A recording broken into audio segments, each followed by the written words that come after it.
So I moved down here for, on this for this big career ambition to chase after something. And Hollywood, Los Angeles,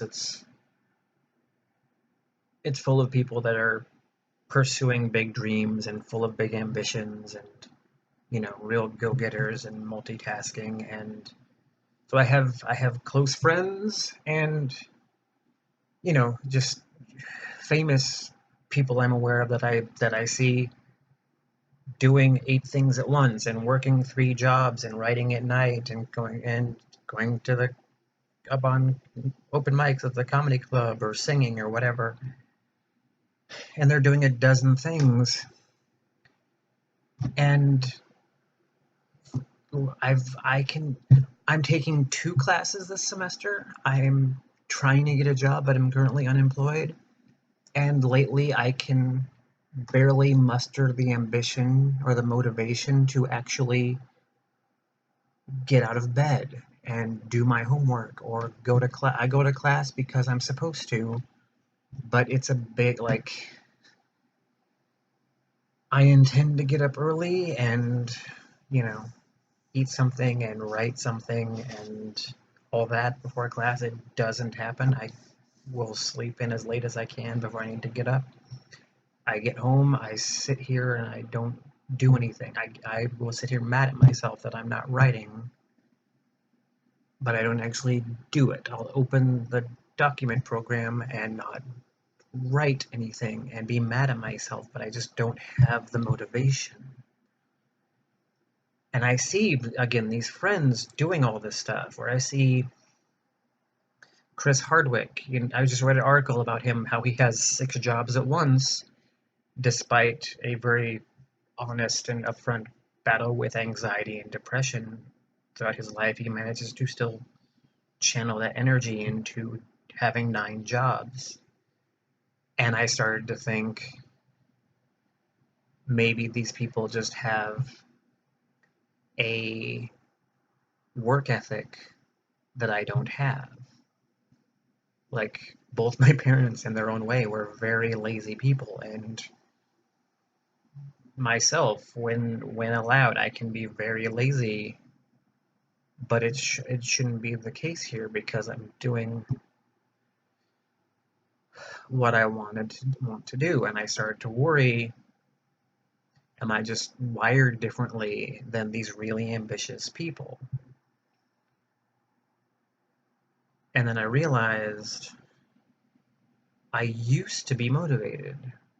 Living up north, like, I would be working 3 plays at once. I was directing a play, going to school full time, and still writing 1,000 words a day at least.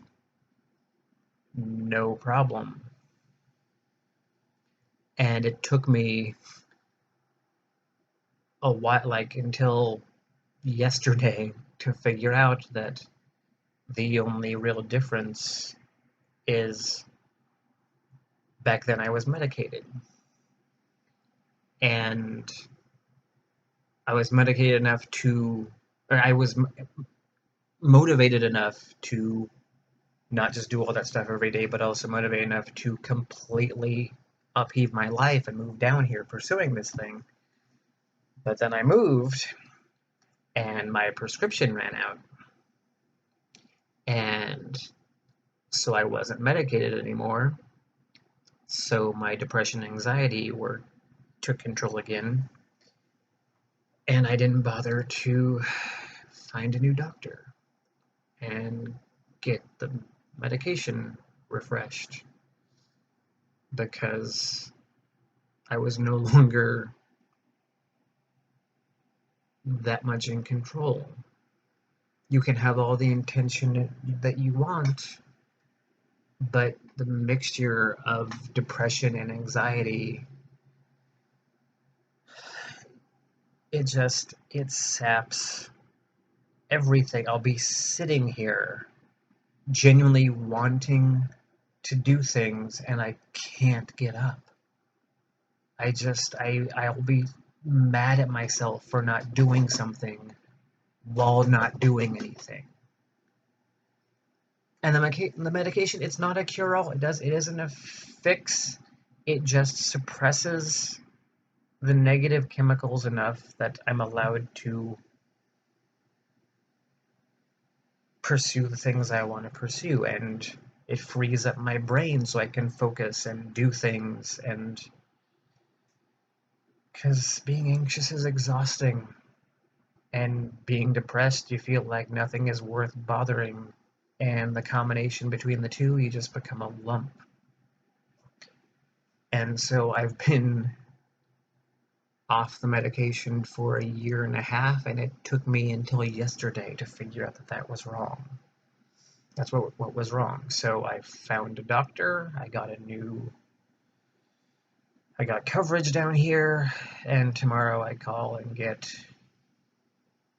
an appointment to hopefully get back on what was allowing me to do my work before. And so hopefully a few more of these videos from now, and hopefully I'll be making more, and they'll be better. Hopefully a few more from now, I'll have a better report.